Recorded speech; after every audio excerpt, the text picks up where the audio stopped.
জাতীয় থেকে আন্তর্জাতিক, প্রান্তিক জনপদ থেকে নগর চারপাশে ঠিক কী ঘটছে এই মুহূর্তে তা নিয়ে আয়োজন এখন চারদিক। আপনাদের সঙ্গে আছি আমি অন্যয় কর্মকার।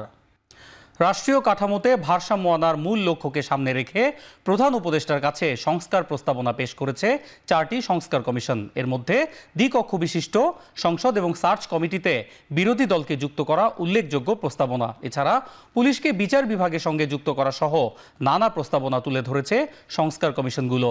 সকাল 11:30টার দিকে প্রধান উপদেষ্টার কার্যালয়ে গিয়ে প্রতিবেদন জমা দেন 4 কমিশন প্রধান। তারা হলেন সংবিধান সংস্কার কমিশনের প্রধান অধ্যাপক ডক্টর আলী রিয়াজ, নির্বাচন ব্যবস্থা সংস্কার কমিশনের প্রধান ডক্টর বদিউল আলম মজুমদার, পুলিশ প্রশাসন সংস্কার কমিশনের প্রধান সরফরাজ হোসেন এবং দুর্নীতি দমন কমিশন সংস্কার কমিশনের প্রধান ডক্টর ইফতেখারুজ্জামান। এ সময় প্রধান উপদেষ্টা বলেন, সংস্কার কমিশনের প্রতিবেদন জমা দেওয়ার ঘটনা দেশের জন্য একটি ঐতিহাসিক মুহূর্ত। এর মধ্য দিয়ে অভ্যুত্থান পরবর্তী বাংলাদেশের নতুন যাত্রা শুরু হলো। এখন সব রাজনৈতিক দলের সাথে সংস্কার কমিশনের প্রস্তাব নিয়ে আলোচনা হবে বলেও জানান সরকার প্রধান। আজকের এই অনুষ্ঠান সেই ইতিহাসের অংশ। এটা কোনো বিচ্ছিন্ন রিপোর্ট দেওয়ার বিষয় না। আমরা সেই ইতিহাসকে ধারণ করতে পারছি কিনা এবং সেটা সামনে নিয়ে যেতে পারছি কিনা, তার যে অঙ্গীকার ছিল, সেই ইতিহাসের যে অঙ্গীকার ছিল, সেই অঙ্গীকারটা আমরা পূরণ করতে পারছি কিনা। নির্বাচন তারই একটা অংশ হবে, চাকারের একটা অংশ হবে, ঐক্যমতের নির্বাচন হবে। তা নাহলে চাকার তো হারিয়ে যাবে ঐক্যমত না। সেভাবে আমরা অগ্রসর করতে চাই। কাজে এটা খুবই গুরুত্বপূর্ণ জিনিস। আমাদেরকে সেই গুরুত্ব অনুধাবন করতে হবে এবং তার জন্য এই যে পরবর্তী অধ্যায় শুরু হবে আলোচনা, সেটা কিভাবে আমরা করবো সেই ঐক্যমত নিয়ে এসে আমরা নতুন সরকারের দিকে চলে যাব। প্রধান উপদেষ্টার কাছে রাষ্ট্র সংস্কারের সুনির্দিষ্ট সুপারিশ জমা দিয়েছে 4 খাতের কমিশন। এ মাসের মধ্যেই পূর্ণাঙ্গ প্রতিবেদন পাওয়ার পর রাজনৈতিক দলগুলোর সঙ্গে সংলাপ শুরু করবে অন্তর্বর্তী সরকার। বুধবার এ সংক্রান্ত সংবাদ সম্মেলনে 3 উপদেষ্টা জানালেন, স্বাধীনভাবেই সংস্কার প্রতিবেদন নিয়ে কাজ করছে কমিশনগুলো। বাস্তবায়ন হলে সফল হবে জুলাই আগস্টের গণ অভ্যুত্থান। দ্বিতীয় ধাপের ঐক্যমতের ভিত্তিতে আমরা প্রয়োজনীয় আইন এবং নীতি প্রণয়নের কাজ শুরু করব। চতুর্থ ধাপে হচ্ছে বাস্তবায়ন। তো আমাদের প্রত্যাশা আছে, ইচ্ছা আছে, পুরো কাজটাই আমরা সম্পন্ন করে যেতে পারবো। বাট এটা ডিপেন্ড করছে প্রধানত রাজনৈতিক দলগুলোর ঐক্যমতের উপর, তারা কতটুকু সংস্কার করতে ঐক্যমত পোষণ করতে পারেন। পূর্ণাঙ্গ রিপোর্টগুলো আপনারা পেয়ে যাবেন এই মাসের 31 তারিখের মধ্যে। পরবর্তী পদক্ষেপ কি হবে, তারা তাদের রিপোর্টগুলো, যেহেতু তারা প্রত্যেকেই স্বাধীনভাবে কাজ করেছে, এখন সমন্বয়ের কাজটা তারা কমিশনরাই করবে। আজকে যে কমিশনগুলো রিপোর্ট দিয়েছে, সেই রিপোর্টগুলো সকল রাজনৈতিক দলের লিখিত বক্তব্য প্রতিফলন করেছে। যতটুকু কমিশনরা মনে করেছেন যে নেবেন ততটুকু নিয়েছেন। যে সরকারি পক্ষ থেকে বিচার হচ্ছে, কাউকে টার্গেট করে বিচার হচ্ছে না, একটা স্বচ্ছ প্রক্রিয়ার মাধ্যমে বিচার হচ্ছে। আকাঙ্ক্ষা ছিল বাংলাদেশের একটা কাঠামোগত সংস্কারের যে আকাঙ্ক্ষা ছিল সেটা বাস্তবায়ন হবে এবং এক্ষেত্রে সংস্কার কমিশনের রিপোর্টের ভিত্তিতে রাজনৈতিক দল, সিভিল সোসাইটি সহ সকল স্টেক হোল্ডারদের সাথে আলোচনার ভিত্তিতে, সবার ঐক্যমত্যের ভিত্তিতে আমরা আমাদের যে রাষ্ট্র ব্যবস্থার প্রত্যেকটা সেক্টরে সংস্কার আনতে পারবো।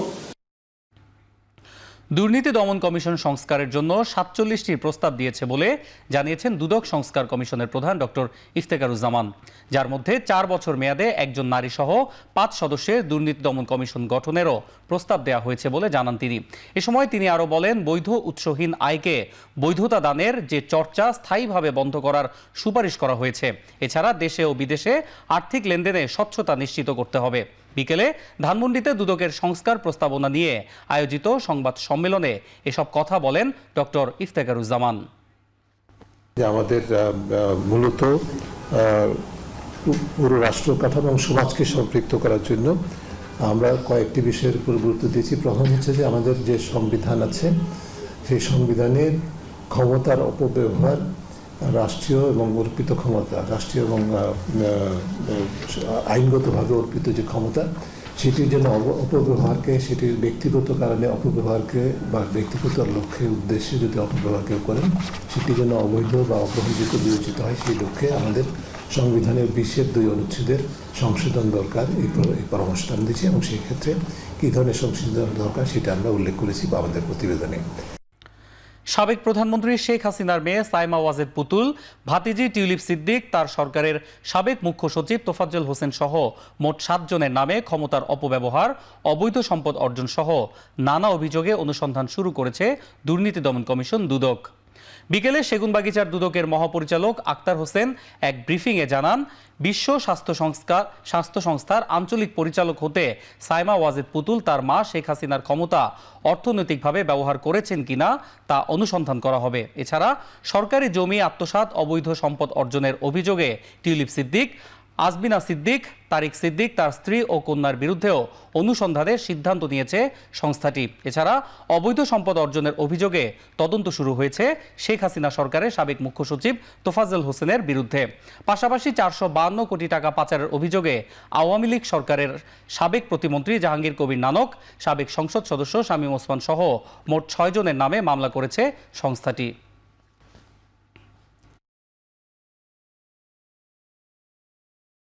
তারিক সিদ্দিকী, তার স্ত্রী শাহিন সিদ্দিক, মেয়ে বুশরা সিদ্দিক, ভাতিজি টিউলিপ সিদ্দিক এবং আজমিনা সিদ্দিক, এই 5 জন দেশে বিদেশে নামে বেনামে অবৈধ সম্পদ অর্জনের অভিযোগের প্রেক্ষিতে এ বিষয়ে অনুসন্ধানের সিদ্ধান্ত গৃহীত হয়েছে।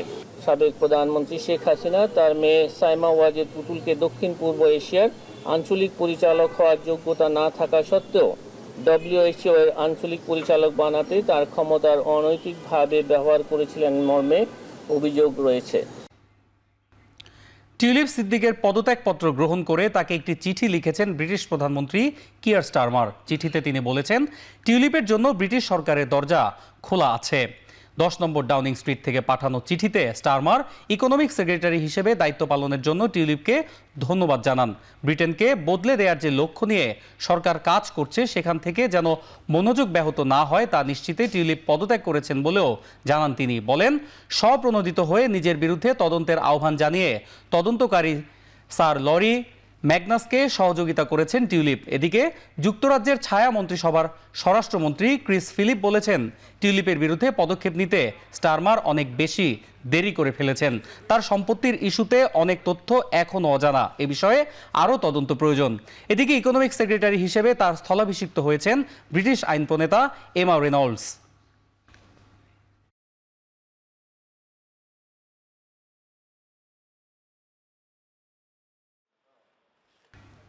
I think the Prime Minister was far too slow to act in this case. The independent advisers' reports say there are still a number of unanswered questions about the origin of some of these extremely expensive properties that Tulip Siddiq somehow purchased. She had no visible means to do so. She herself claims to have forgotten certain information about how she came to own them. There are lots of unanswered questions about whether these properties are connected to Tulip Siddiq's aunt's corrupt regime in Bangladesh. যুক্তরাজ্য ও বাংলাদেশে দুর্নীতির অভিযোগ ওঠায় পদত্যাগ করেন যুক্তরাজ্যের economic secretary tulip Siddique. দুই দেশেই তার বিরুদ্ধে সুষ্ঠু তদন্তের দাবি করেছেন ব্রিটিশ ছায়া মন্ত্রিসভার স্বরাষ্ট্রমন্ত্রী। এ নিয়ে আরও জানাতে যুক্তরাজ্য থেকে সরাসরি যুক্ত হচ্ছেন সহকর্মী কাজী তানভীর। তানভীর, টিউলিপের বিরুদ্ধে দুর্নীতির অভিযোগের বিষয়ে আরও তদন্ত কবে নাগাদ শুরু হতে পারে আমাদেরকে জানাবেন।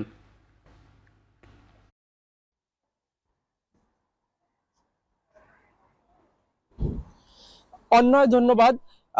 যে ব্রিটিশ মন্ত্রী টিউলিপ সিদ্দিকী তিনি গতকাল নিজের টুইটার বা এক্সে যে একটি পোস্ট দিয়ে জানিয়েছেন তিনি পদত্যাগপত্র প্রধানমন্ত্রীর কাছে জমা দিয়েছেন এবং এর মাধ্যমে যে লেবার পার্টি 14 বছরের পরে যে তারা ক্ষমতায় আসলো সেখান থেকে তাদের জন্য একটি হোঁচট খাওয়ার মতো অবস্থা এই পদত্যাগপত্র জমা দেয়া। তো তার বিরুদ্ধে যে ব্রিটিশ মিনিস্ট্রিয়াল ওয়াচ ডগ আছে যাদের কাজ হচ্ছে যে মন্ত্রীদের আচরণবিধি কেমন হবে এই বিষয়টা নির্ধারণ করে দেওয়া এবং সে ব্যাপারে তদন্ত করা। তো সেই ব্রিটিশ ওয়াচডগের যে উপদেষ্টা স্যার লরি ম্যাগনাস তিনি এই টিউলিপ সিদ্দিকীর ব্যাপারটি তদন্ত করছিলেন, এবং এর সাথে জানিয়ে রাখি যে টিউলিপ সিদ্দিকীর দুর্নীতির ব্যাপারে তদন্ত বাংলাদেশেও চলছে, এবং একই সাথে টিউলিপ সিদ্দিকী নিজের আহ্বানে এই যুক্তরাজ্য সরকারের কাছে তিনি আহ্বান করেছিলেন যে তার বিরুদ্ধে যে আনা অভিযোগগুলো সে ব্যাপারে তদন্ত করা যেন হয়। তো সেই সূত্র ধরে স্যার লরি ম্যাগনাস এই ব্যাপারে তদন্ত করছিলেন, এবং টিউলিপের পদত্যাগপত্র জমা দেওয়ার পরে স্যার লরি ম্যাগনাস প্রধানমন্ত্রীকে জানিয়েছেন, স্যার কিয়ার স্টারমারকে জানিয়েছেন যে তার বিরুদ্ধে আনা অভিযোগগুলি পুরোপুরি সত্য বলে প্রমাণিত এখনো হয়নি, তিনি এ ব্যাপারে আরো তদন্ত করছেন। তবে যে বিষয়গুলি অভিযোগ আনা হয়েছে সেগুলি সরাসরি যে কানেকশন, সরাসরি যে সূত্র, সেটি এখন পর্যন্ত তিনি পাননি বলে জানিয়েছেন ব্রিটিশ প্রধানমন্ত্রী কিয়ার স্টারমারকে। তবে স্যার লরি ম্যাগনাস এটা উল্লেখ করেছেন যে টিউলিপ সিদ্দিকীর আরো বেশি সচেতন হওয়া উচিত ছিল, যেহেতু তিনি এই ব্রিটিশ মন্ত্রণালয়ের একজন মন্ত্রী। তো সে তার যে সূত্র, তার যে পারিবারিক সম্পর্ক বাংলাদেশের সাবেক প্রধানমন্ত্রীর সাথে, এই ব্যাপারে তার আরো বেশি সতর্ক হয়ে চলা দরকার ছিল বলে স্যার লরি ম্যাগনাস উল্লেখ করেছেন। আর এক্ষেত্রে স্যার কিয়ার স্টারমার, যিনি ব্রিটিশ প্রধানমন্ত্রী, তিনি একটি পাল্টা জবাব দিয়েছেন টিউলিপ সিদ্দিকীকে। তো সেখানে তিনি উল্লেখ করেছেন যে টিউলিপ সিদ্দিকীকে স্বাগত জানান যে তার অবদানের জন্য ব্রিটিশ মন্ত্রণালয়ে, এবং সেই সাথে তাকে শুভেচ্ছাও জানান। তবে যেহেতু তার বিরুদ্ধে অভিযোগ পুরোপুরি এখনো প্রমাণিত হয়নি, সেক্ষেত্রে তিনি এখনো ওইভাবে কোনো পদক্ষেপ নেয়নি মন্ত্রণালয় থেকে। এই যে পদত্যাগ, সেটি টিউলিপ সিদ্দিকী নিজে থেকে নিয়েছেন, যেন সরকারের কোনো পক্ষপাতিত্ব না থাকে। তিনি মন্ত্রী থাকা অবস্থায় যদি তিনি ধারণা করছেন যে তার ব্যাপারে যে তদন্ত হচ্ছে, সেক্ষেত্রে যদি কোনো ধরনের পক্ষপাতিত্ব না হয়, সেই কারণে টিউলিপ সিদ্দিকী নিজেই এই পদ থেকে পদত্যাগ করেছেন। এখানে আরেকটি বিষয় উল্লেখ করতে চাই যে তিনি মন্ত্রীর পদ থেকে পদত্যাগ করলেও তিনি কিন্তু যে সংসদ সদস্য পদ, সেই পদ থেকে তিনি এখনো পদত্যাগ করেননি। তো এই ছিল যুক্তরাজ্য থেকে টিউলিপ সিদ্দিকীর ব্যাপারে আমার কাছে সর্বশেষ। ছাগল কাণ্ডে আলোচিত সাবেক এনবিআর সদস্য মতিউর রহমানকে তোলা হয়েছে আদালতে। আরও তথ্য জানাতে নিম্ন আদালত থেকে সরাসরি যুক্ত হচ্ছেন সহকর্মী রাব্বি হোসেন। রাব্বি, মতিউর রহমানের বিরুদ্ধে সব মিলে এ পর্যন্ত কয়টি মামলা হলো, আর পুলিশ তার বিরুদ্ধে আসলে কতদিনের রিমান্ড চাইবে আমাদেরকে জানাবেন।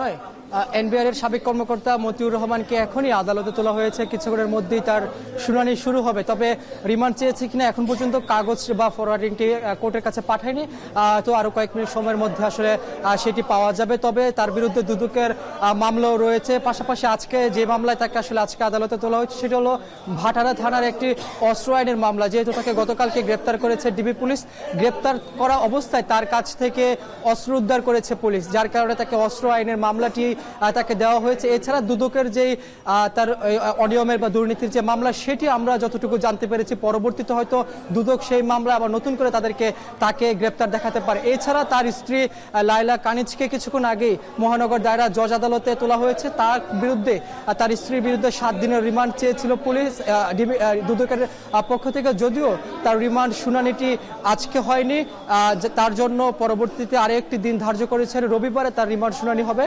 তবে যেহেতু সবচেয়ে বড় আলোচনার কেন্দ্রেই ছিলেন এই মতিউর রহমান, কারণ তার বিরুদ্ধে নামে বেনামে তার আত্মীয়স্বজনের বিরুদ্ধে অসংখ্য তার দুর্নীতির অভিযোগ পেয়েছেন দুদক। পাশাপাশি আমি যদি বলে রাখি যে তার বিরুদ্ধে 4 বার কিন্তু দুদক তার দুর্নীতি অনুসন্ধানের কাজ শুরু করেছিল, এবং 124 কোটি টাকা জ্ঞাত আয় সম্পদ বহির্ভূতভাবে তিনি আসলে উপার্জন করেছেন, এবং সেটি তথ্য গোপন করেছেন, যার কারণে আমরা দেখেছি যে 6 জানুয়ারি দুদক 3টি মামলা দায়ের করেছে তার বিরুদ্ধে, তার পরিবারের বিরুদ্ধে। সেই তালিকায় রয়েছে তার স্ত্রী প্রথম স্ত্রী লাইলা কানিজ, তার মেয়ে রয়েছে।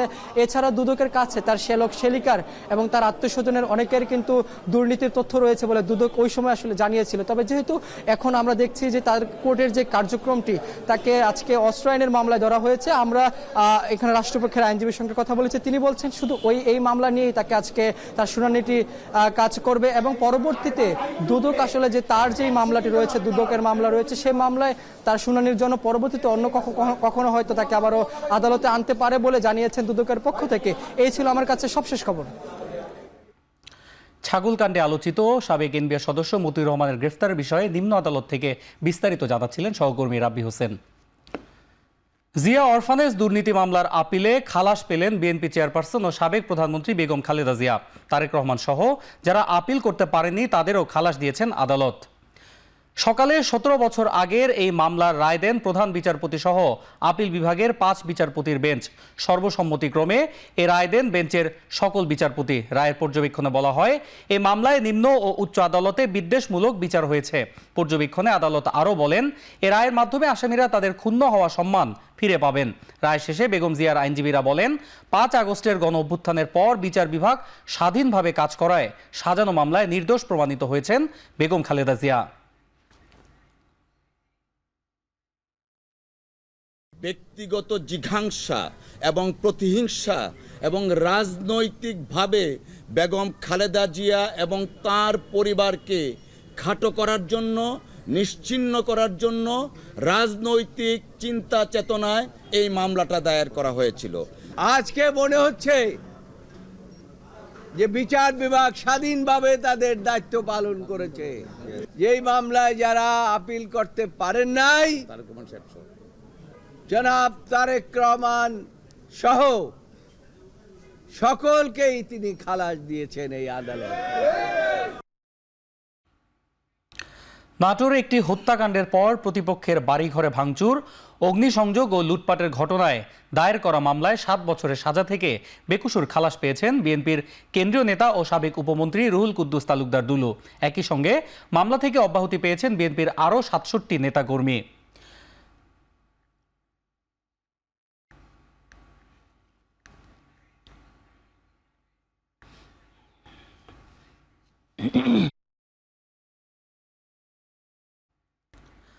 জুলাই আগস্টের আন্দোলনে যেসব পুলিশ বাড়াবাড়ি করেছে এবং গুলি চালিয়েছে তাদের সবাইকে ধরা হচ্ছে বলে মন্তব্য করেছেন স্বরাষ্ট্র উপদেষ্টা জাহাঙ্গীর আলম চৌধুরী।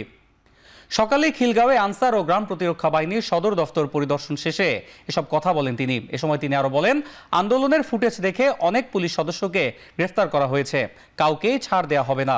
গ্রেফতার কার্যক্রম বন্ধ নেই, তদন্ত করে আইনের আওতায় আনা হচ্ছে উল্লেখ করে স্বরাষ্ট্র উপদেষ্টা আরো বলেন, আইন শৃঙ্খলা পরিস্থিতি ও নির্বাচনে আনসার ও গ্রাম প্রতিরক্ষা বাহিনীকে কাজে লাগাতে আরো দক্ষ করে গড়ে তোলা হচ্ছে। এর আগে সকালে স্বরাষ্ট্র উপদেষ্টাকে আনসার সদর দফতরে গার্ড অফ অনার দেয়া হয়।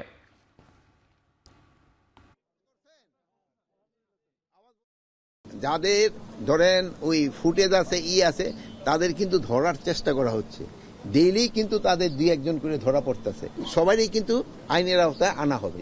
এখন অনেক সময় বলেন যে সপ্তাহে একদিনে ধরা যাবে না, এরা তো বিভিন্ন জায়গায় লুকে আছে, আস্তে আস্তে এগুলো থেকে বের করে ধরা হবে।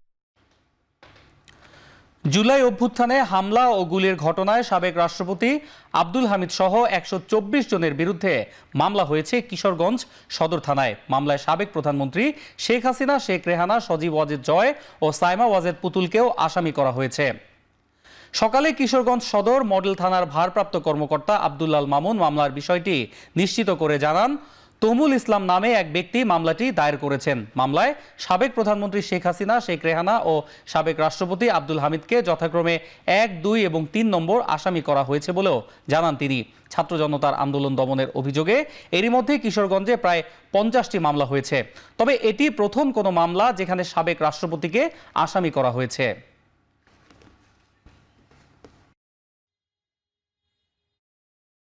ডাকসুর গঠনতন্ত্রে 18টি ও হল সংসদে 22টি সংস্কার প্রস্তাবনা সহ মোট 377টি সংস্কার প্রস্তাবনা দিয়েছে ঢাকা বিশ্ববিদ্যালয় ছাত্রদল। বুধবার বিকেলে ডাকসু গঠনতন্ত্রের সংস্কার প্রস্তাবনা বিশ্ববিদ্যালয়ের রেজিস্ট্রারের কাছে জমা দান শেষে ছাত্র শিক্ষক কেন্দ্রে আয়োজিত সংবাদ সম্মেলনে এ তথ্য জানায় ঢাবি ছাত্রদলের সাধারণ সম্পাদক নাহিদুজ্জামান শিপন।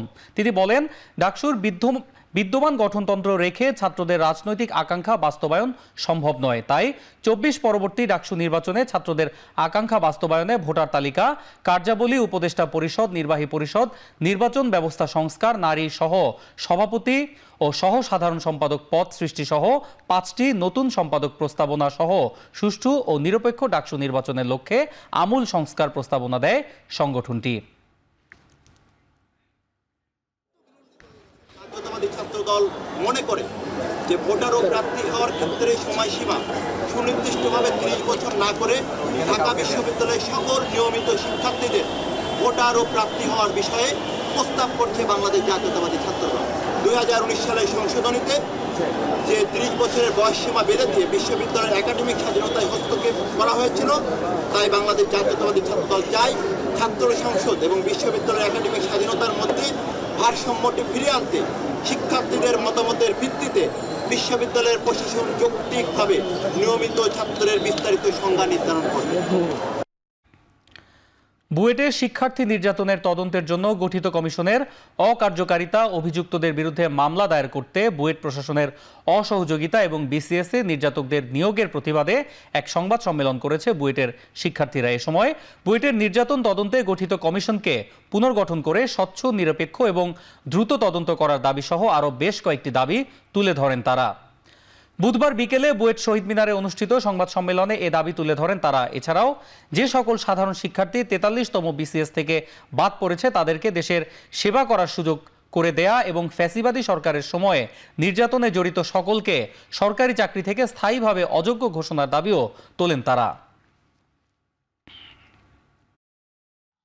বুয়েটের মতো একটি মর্যাদাপূর্ণ শিক্ষা প্রতিষ্ঠানে ঘটে যাওয়া ভয়াবহ নির্যাতনের ঘটনায় আমরা এখনো ন্যায় বিচার পাইনি। বুয়েটে বিগত ফ্যাসিস্ট শাসন আমলে সংগঠিত সকল ধরনের মানবাধিকার লঙ্ঘন, হামলা, র্যাগিং ইত্যাদির বিচারের স্বার্থে স্বতন্ত্র কমিশন গঠনের উল্লেখ থাকলেও এ যাবৎ সন্তোষজনক কোনো অগ্রগতি কিংবা কার্যক্রম লক্ষ্য করা যায়নি। ডেস্টিনি ট্রি প্ল্যান্টেশন লিমিটেডের গাছ বিক্রির টাকা আত্মসাতের মামলায় প্রতিষ্ঠানটির ব্যবস্থাপনা পরিচালক রফিকুল আমিন সহ 19 জনকে 12 বছর করে কারাদণ্ড ও 44 কোটি টাকা জরিমানা করেছেন আদালত। দুপুরে ঢাকার সিনিয়র স্পেশাল জজ আদালত 4-এর বিচারক মোহাম্মদ রবিউল আলম এ রায় ঘোষণা করেন। তবে এরই মধ্যে 12 বছর 3 মাস কারাগারে আছেন রফিকুল আমিন ও ডেস্টিনির চেয়ারম্যান মোহাম্মদ হোসাইন। কারাভোগের সময়ের সঙ্গে দণ্ডাদেশ সমন্বয় করার আদেশ হওয়ায় তাদের মুক্তিতে আর কোনো বাধা থাকছে না। রাজধানীর কলাবাগান থানায় 2012 সালের 31 জুলাই মামলা দুটি দায়ের করে দুদক। 2014 সালের 4 মে একটি মামলায় 19 জনের এবং অপর মামলায় 46 জনের বিরুদ্ধে অভিযোগপত্র দেয় সংস্থাটি। 2022 সালে 12 গ্রাহকের সঙ্গে প্রতারণার মাধ্যমে অর্থ আত্মসাৎ এবং বেআইনিভাবে অর্থ পাচারের অভিযোগে দায়ের করা মামলায় ডেস্টিনির ব্যবস্থাপনা পরিচালক রফিকুল আমিনকে 12 বছরের কারাদণ্ড দেওয়া হয়। এছাড়া সাবেক সেনাপ্রধান অবসরপ্রাপ্ত লেফটেন্যান্ট জেনারেল হারুনুর রশিদ সহ 45 জনের সাজা হয় বিভিন্ন মেয়াদে। এ মামলায় এখন পর্যন্ত 15 আসামি পলাতক রয়েছেন। যতদিন তারা কারাগারে ছিলেন সেই মেয়াদটি এই সাজার মেয়াদের সাথে কর্তৃত হবে এবং কর্তৃত হওয়ার প্রেক্ষিতে আর কোনো সাজা না থাকায় তিনি অবিলম্বে কারা কর্তৃপক্ষকে জনাব মোহাম্মদ রফিকুল আমিন এবং জনাব মোহাম্মদ হোসেনকে মুক্তিদানের ব্যাপারের জন্য প্রয়োজনীয় ব্যবস্থা নেওয়ার জন্য নির্দেশ দিয়েছেন। আগামীতে কৃষি ক্যাডাররাই কৃষি সচিব হবেন বলে আশ্বাস দিয়েছেন কৃষি উপদেষ্টা অবসরপ্রাপ্ত লেফটেন্যান্ট জেনারেল মোহাম্মদ জাহাঙ্গীর আলম চৌধুরী। বিকেলে রাজধানীর ফার্মগেটে খামারবাড়িতে 43তম বিসিএস কৃষি ক্যাডারে নবযোগদানকৃত কর্মকর্তাদের সংবর্ধনা অনুষ্ঠানে তিনি একথা বলেন। এ সময় নবীন কৃষি কর্মকর্তাদের উদ্দেশ্যে কৃষি বিষয়ক উপদেষ্টা বলেন, আন্তরিকতার সঙ্গে তৃণমূল পর্যায়ে কৃষির উন্নয়নে কাজ করতে হবে। সততা, ন্যায় ও সরকারি বিধিবিধান মেনে কর্মজীবন পরিচালনা করার আহ্বান জানান তিনি। আধুনিক সরঞ্জামাদি ও দক্ষ কৃষক তৈরি করে পুরো খাতকে আরও সমৃদ্ধ করতে সরকার কাজ করছে বলেও জানান কৃষি উপদেষ্টা। সরকারি চাকরিতে জনগণের সেবা সর্বাগ্রে উল্লেখ করে তিনি বলেন, সরকারি সিদ্ধান্ত গ্রহণের ক্ষেত্রে প্রাধান্য দিতে হবে জনগণের ইচ্ছাকে।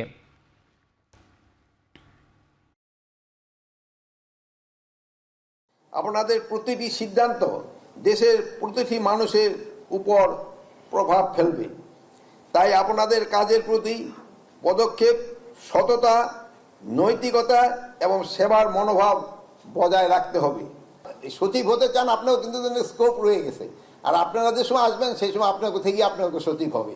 আর প্লাস আপনাকে কিন্তু এখন এই 25% কিন্তু রয়ে গেছে, আপনারা অন্য ক্যাডারের থেকেই দিয়ে আপনারা ডিএস হতে পারেন। এই জন্য এখানে মন খারাপ করার কোনো কিছুই নেই। আপনারা ভালোভাবে কাজ করেন, জনগণের সেবা করেন, এটা আমি চাই। আগামী বাজেটে তামাকের উপর কর বাড়াতে এনবিআরের প্রতি আহ্বান জানিয়েছেন মৎস্য ও প্রাণী সম্পদ উপদেষ্টা ফরিদ আক্তার। দুপুরে বিএনটিটিপির উদ্যোগে জনস্বাস্থ্য সুরক্ষায় তামাক কর নীতি বাস্তবায়নের প্রতিবন্ধকতা ও করণীয় শীর্ষক এক আলোচনা সভায় এসব কথা বলেন মৎস্য ও প্রাণী সম্পদ উপদেষ্টা। এ সময় তিনি আরো বলেন, তামাক চাষের ফলে দেশের বেশ কয়েকটি নদীর মাছ ক্ষতিগ্রস্ত ও নষ্ট হচ্ছে। আলোচনা সভায় জাতীয় ভোক্তা অধিকার সংরক্ষণ অধিদপ্তরের মহাপরিচালক বলেন, তামাক আইন প্রয়োগে আইন শৃঙ্খলা রক্ষাকারী বাহিনীকে আরো কঠোর হওয়া উচিত। পাশাপাশি তামাকের লাগাম টানতে এনবিআরকে এগিয়ে আসার আহ্বান জানান তিনি। এ সময় অন্যান্য আলোচকরা বলেন, প্রতি বছর তামাকের দাম বাড়লেও সে অনুযায়ী কর বাড়ানো হয় না। এছাড়া ধূমপানের প্যাকেটে নির্দিষ্ট মূল্য না থাকায় সিগারেট প্রস্তুতকারক প্রতিষ্ঠানগুলো বছরে কোটি কোটি টাকা বেশি আয় করে বলেও অভিযোগ করেন তারা।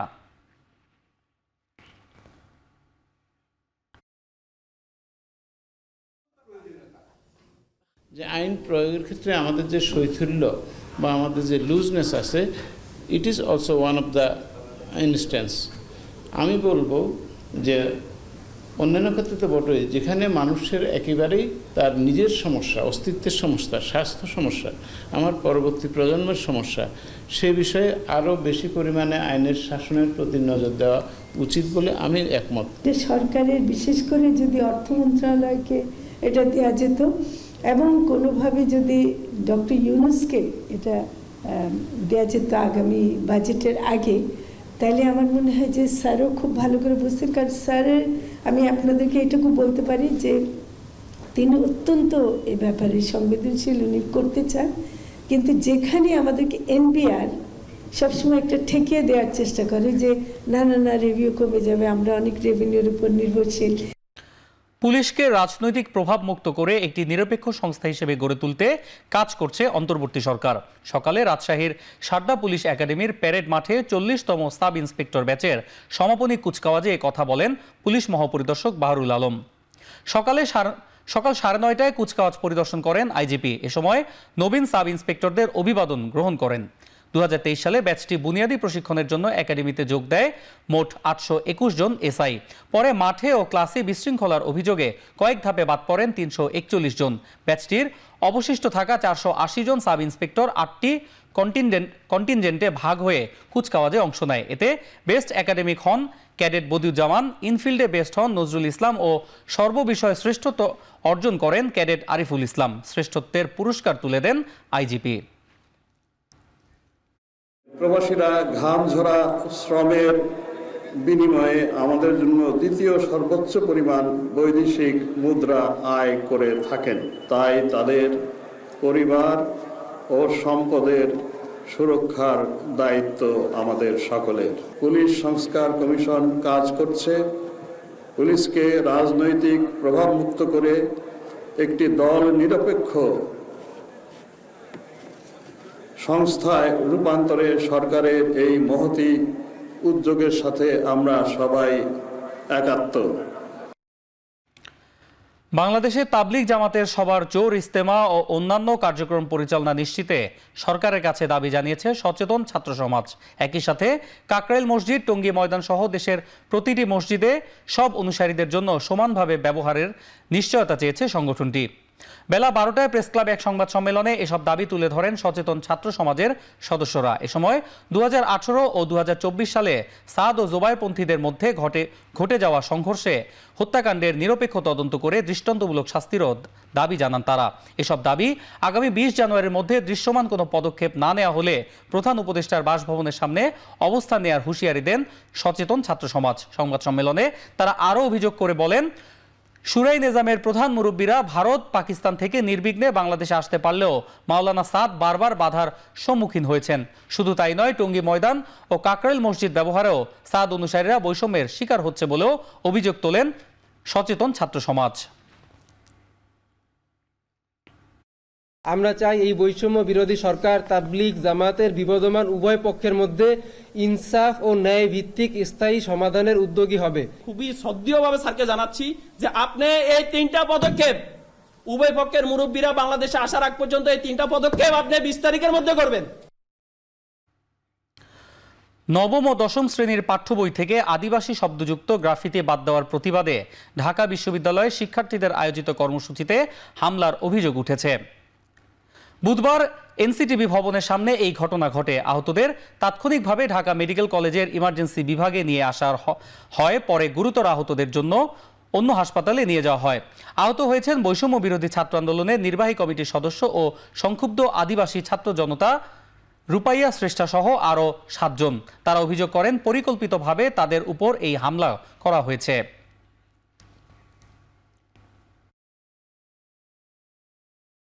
হিন্দু, বুদ্ধ, মুসলিম এবং খ্রিস্টান এবং আদিবাসী যে গ্রাফিটিটা ছিল আপনার জাতিগত এবং ধর্ম দিক দিয়ে সবাইকে হলো একত্রিত করা একটা গ্রাফিটি। সেই গ্রাফিটিতে আপনার বিশেষজ্ঞ মণ্ডলী এনসিটিভি ক্লাস 9-10-এর বাংলা দ্বিতীয় পত্রের ওই বইয়ের মধ্যে হলো ইনক্লুড করছিল। পরবর্তীতে এসেন্স অফ সভারেন্টি সেখানে গিয়ে জোরপূর্বকভাবে এনসিটিভি ঘেরাও করে সেই গ্রাফিটিটা হলো বাধ্য করে রিমুভ করার জন্য। আইসিসিবিতে শুরু হয়েছে 4 দিন ব্যাপী 23তম Dhaka international yarn and fabric show 2025। একই সাথে অনুষ্ঠিত হচ্ছে 7ম Dhaka international denim show 2025। Bangladesh, দক্ষিণ এশিয়া ও বৈশ্বিক টেক্সটাইল এবং পোশাক শিল্প সংশ্লিষ্টদের নিয়ে এই আয়োজন করা হয়েছে। 4 দিন ব্যাপী এই আয়োজন শেষ হবে 18 জানুয়ারি। প্রদর্শনীতে 650টিরও বেশি বুথ অংশ নেয়। 15টি দেশের 325টি কোম্পানি এতে অংশ নিয়েছে। প্রদর্শনীর পাশাপাশি 3টি আন্তর্জাতিক সেমিনারও অনুষ্ঠিত হবে।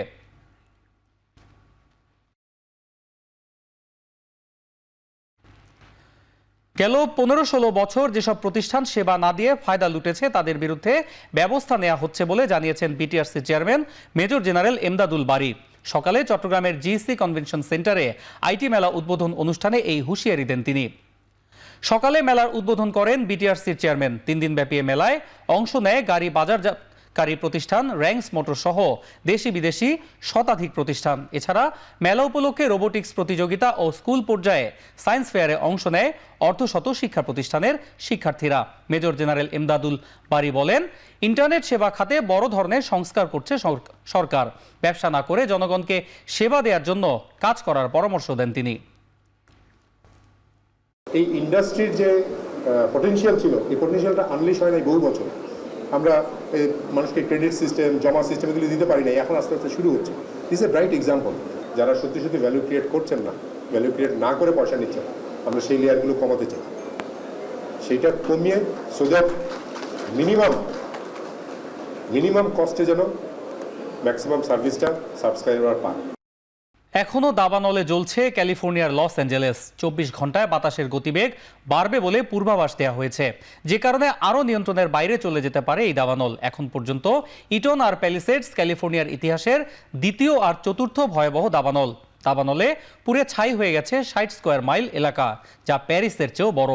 দাবানল মোকাবিলায় প্রস্তুতি নিচ্ছে দেশটির ফায়ার সার্ভিস। এই আগুনে এখন পর্যন্ত 25 জনের প্রাণ গেছে। প্যালিসেডস দাবানল ইস্যুতে এখন পর্যন্ত 14 জনকে গ্রেফতার করা হয়েছে। দক্ষিণাঞ্চলের আরও 90 বাসিন্দাকে নিরাপদে সরে যাওয়ার নির্দেশ দেওয়া হয়েছে। বিদ্যুৎ বিচ্ছিন্ন হয়ে পড়েছেন 66,000 বাসিন্দা। দ্বিতীয়বারের চেষ্টায় দক্ষিণ কোরিয়ার অভিশংসিত প্রেসিডেন্ট ইউন সুক ইয়োলকে গ্রেফতার করেছে দেশটির দুর্নীতি দমন তদন্তকারী দল।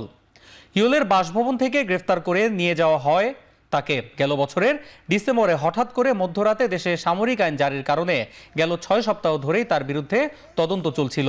যৌথ তদন্ত কার্যালয় তার গ্রেফতার নিশ্চিত করে। ইয়োলকে গ্রেফতারের আগে বুধবার সকালে তার বাসভবনের সামনে ভিড় করেন সমর্থক আর বিরোধীরা। এর মধ্যে কেউ কেউ বলেন দেশের স্বার্থে তাকে গ্রেফতার করা জরুরি এবং খুব দ্রুত সময়ের মধ্যে জরুরি। এদিকে রক্তপাত এড়াতে প্রশ্নোত্তর পর্বের জন্য ইয়োল প্রস্তুত বলেও জানান তিনি।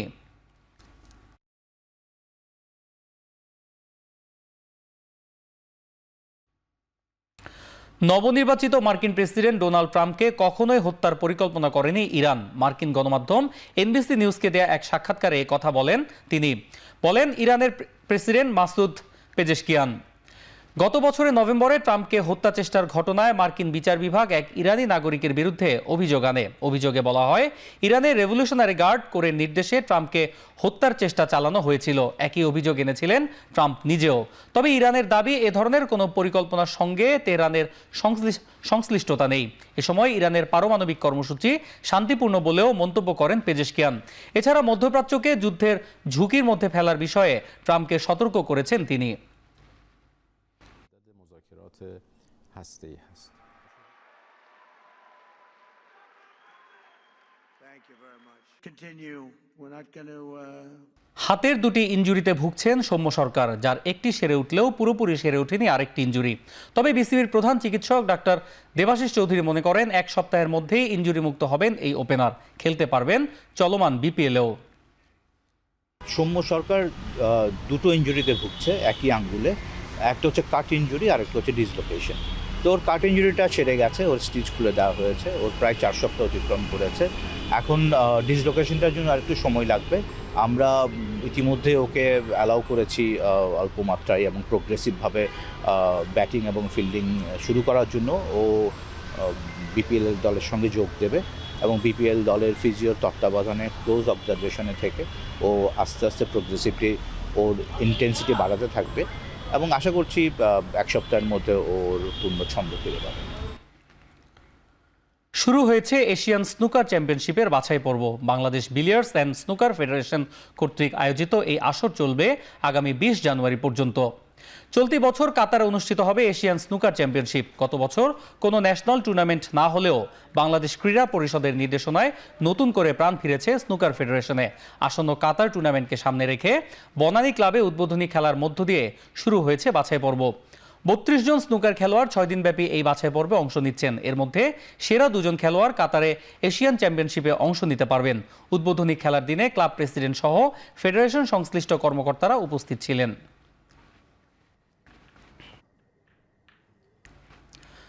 সফরকালে পরিবারকে পুরো সময়ের জন্য সাথে নেয়ার সুযোগ আর থাকছে না ভারতীয় ক্রিকেটারদের।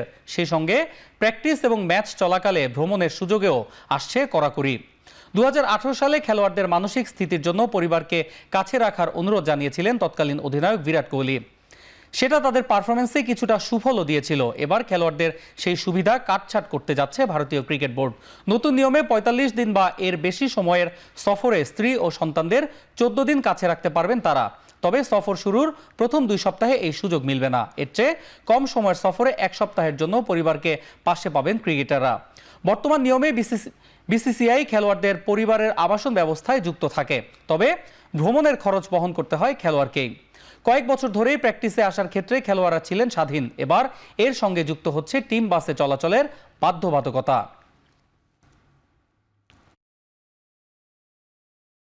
শ্রীলঙ্কা সফরে চ্যাম্পিয়ন্স ট্রফির প্রস্তুতি হিসেবে অতিরিক্ত আরেকটি ওয়ানডে ম্যাচ খেলবে অস্ট্রেলিয়া।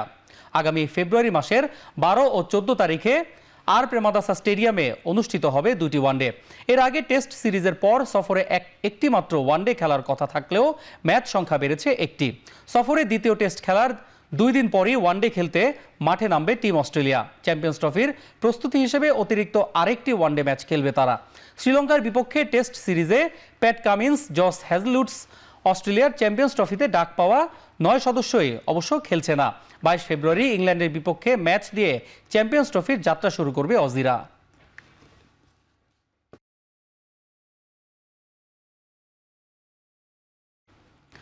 শেষ করছি এখন চারদিক। এখন টেলিভিশন ওয়েবসাইটে দেখতে ভিজিট করুন www.ekhon.tv। ফেসবুকে দেখতে ভিজিট করুন facebook.com/tv.ekhon। এছাড়াও ইউটিউবে দেখতে ভিজিট করুন youtube.com/c/ekhon tv।